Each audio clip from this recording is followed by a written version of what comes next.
جمال الوجود بذكر الإله وتصفو. السلام علیکم ورحمۃ اللہ وبرکاتہ. آئیے ناظرین، آج ہم باتیں کریں فرعون کی باندی مشاطہ کے تعلق سے. محترم، میں آپ حضرات کو بتاتا چلوں کہ اللہ رب العزت نے ہمیں جو ایمان کی دولت دی ہے، یہ بہت ہی بڑی قیمتی دولت اور نعمت ہے. ایک ایمان والے کا اندازہ آپ کس سے لگا سکتے ہیں کہ یہ جو آپ آسمان، چاند، سورج، زمین، المختصر پوری دنیا کو جو دیکھ رہے ہیں، یہ ایک ایمان والے ہی کی بدولت پر قائم ہے. اللہ کے رسول صلی اللہ علیہ وسلم بیان فرماتے ہیں، لا تقوم الساعة حتى يقال في الارض اللہ اللہ، کہ جب تک اس روئے زمین پر اللہ کا نام لینے والا موجود رہے گا، باقی رہے گا، اللہ دنیا کے اس سسٹم کو، کائنات کے اس نظام کو باقی رکھے گا. اور جس دن اس روئے زمین پر، اس دنیا میں اللہ کا نام لینے والا ختم ہو جائے گا، اللہ رب العزت اس کائنات کو درہم برہم کر دے گا، سارے سسٹم کو ختم کر دے گا، اس دنیا کو فنا کر دے گا. محترم، انسان جو شریعت پر عمل نہیں کر پاتا، 3 قسم کی رکاوٹیں پیدا ہوتی ہیں. پہلی رکاوٹ انسان کا نفس ہوتا ہے. نفس انسان کو شریعت پر عمل کرنے سے روکتا ہے. جیسے بچہ ضد کرتا ہے نا، ایسا ہی نفس ضد کرتا ہے کہ اس کی ساری ضدیں پوری کی جائے. دوسری رکاوٹ شیطان کی طرف سے ہوتی ہے. تیسری رکاوٹ انسانوں کی طرف سے، رشتے داروں کی طرف سے ہوتی ہے. ان تمام رکاوٹوں کے ہونے کے باوجود انسان اگر شریعت پر عمل کرتا ہے تو اس عمل کرنے کو مجاہدہ کہلائے گا. اور یاد رہے، ایک مومن کو ساری زندگی مجاہدہ اور قربانی پیش کرنی ہو. آئیے میں آپ کے سامنے مشاطہ نامی جو فرعون کی باندی ہے، ان کا واقعہ بتاؤں، اور میں آپ حضرات کے سامنے یہ رکھوں کہ ایمان کتنی ضروری چیز ہے. مشاطہ فرعون کی باندی تھی. وہ فرعون کی بیٹیوں کی بال سنوارا کرتی تھی. ایک مرتبہ کیا ہوا، وہ کنگھی کر رہی تھی بالوں میں، کنگھی نیچے زمین پہ گر جاتی ہے.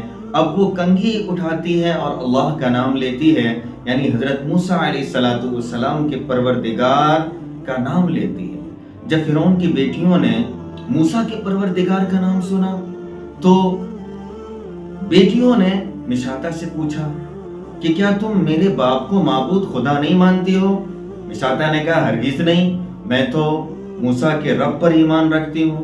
بیٹی دوڑی ہوئی اپنے باپ کے پاس جاتی ہے، کہتی ہے کہ ابا، آپ کے محل میں جو رہتی ہے، آپ کے تلے جو رہتی ہے، آپ کے سائے میں جو رہتی ہے مشاطہ، جو باندی ہے، جو ہمارے گھر کی نوکرانی ہے، وہ آپ کو خدا نہیں مانتی.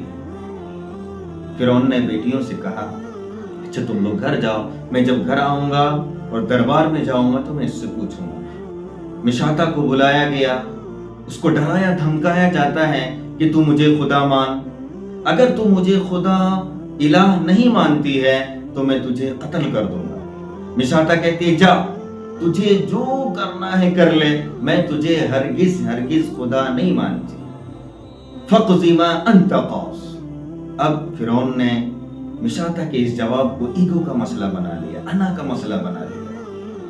فرعون نے درباریوں کو بلایا اور کہا، اس کو زمین میں لٹا کر اس پر کیلیں گاڑ دو. زمین پر لٹا کر کیلیں گاڑ دی گئی.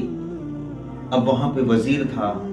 یہ بیچ والا آدمی جو ہوتا ہے نا محترم، ہمیشہ نقصان پہنچاتا ہے. اس نے فرعون کو مشورہ دیا کہ اس کی دودھ پیتی ایک بچی ہے، اگر اس کو اس کے سامنے قتل کر دیا جائے، ذبح کر دیا جائے تو ہو سکتا ہے یہ اپنی ممتا سے مجبور ہو جائے اور آپ کو خدا ماننے کے لیے تیار ہو جائے. فرعون نے اس کی بچی کو منگوایا، بچی کو ماں کے حوالے کیا گیا. بچی جاتی ہے اور ماں کی چھاتی سے لگ کے دودھ پینا شروع کر دیتی ہے۔ فرعون کہتا ہے کہ دیکھ تو مجھے خدا مان ورنہ میں تیرے بچے کو تیرے سینے پہ ہی قتل کر دوں گا، ذبح کر دوں گا۔ اتنا سننا تھا کہ وہ عورت کہتی ہے، مشاطہ کہتی ہے کہ اب تو میرا ایمان اور بھی مضبوط ہو گیا، اب تو میں تم پر ہرگز میں تم کو خدا نہیں مانوں گی۔ فرعون کم بخت اپنی درباریوں کو حکم دیتا ہے اور بچی کو ماں کے سینے پہ ہی قتل کر دیتا ہے۔ محترم، یہاں رک کے ذرا ہم غور کریں کہ ایک ماں وہ کیسے برداشت کر سکتی ہے کہ اپنے بچے کو خون سے لت پت اپنے سینے میں دیکھے، لیکن ایمان کو بچانا تھا، جنت حاصل کرنا تھا، خدا کو راضی کرنا مشاطہ نے اپنا مقصد بنا لیا تھا۔ اس لیے تو فرعون کو جواب دیا کہ اب تو میرا ایمان اور بھی مضبوط ہو گیا کہ میں اپنی بچی کو اپنے سامنے خون سے لت پت دیکھوں۔ جب بچی ٹھنڈی ہو گئی، فرعون اپنے درباریوں کو حکم دیتا ہے، پھر پوچھتا ہے کہ بتا تو مجھے خدا مانتی ہے یا نہیں؟ وہ مشاطہ کہتی ہے کہ نہیں، میں تجھے خدا ہرگز نہیں مانتی۔ اس عورت کو بھی قتل کر دیا گیا۔ اس کا انعام کیا ملا؟ آقا صلی اللہ علیہ وسلم معراج کے سفر میں ہیں، جبریل بھی ساتھ میں ہے، ایک جگہ سے خوشبو آ رہی تھی۔ آقا نے پوچھا جبریل یہ خوشبو کہاں سے آ رہی ہے؟ بڑی اچھی خوشبو ہے۔ جبریل امین نے فرمایا یا رسول اللہ، یہ فرعون کی باندھی نوکرانی مشاطہ کی قبر سے خوشبو آ رہی ہے۔ اللہ اللہ، دیکھیے نا ناظرین کہ ایمان کے لیے اپنے سامنے اپنی بچی کو قربان کر، خود بھی اللہ کے راہ میں شہید ہو گئے، قربان ہو گئے، لیکن ایمان سے ذرہ برابر بھی سمجھوتا کرنا پسند نہیں کیا۔ اس واقعے سے ہمیں یہ سبق ملتا ہے کہ ہم بھی اپنے ایمان کو مضبوط کریں اور اللہ کے دین کی سربلندی کے لیے ہمیں جتنی بھی قربانیاں دینے کی ضرورت ہو ہم پیچھے نہ ہٹیں۔ اللہ ہم تمام کو عمل کی توفیق عطا فرمائے۔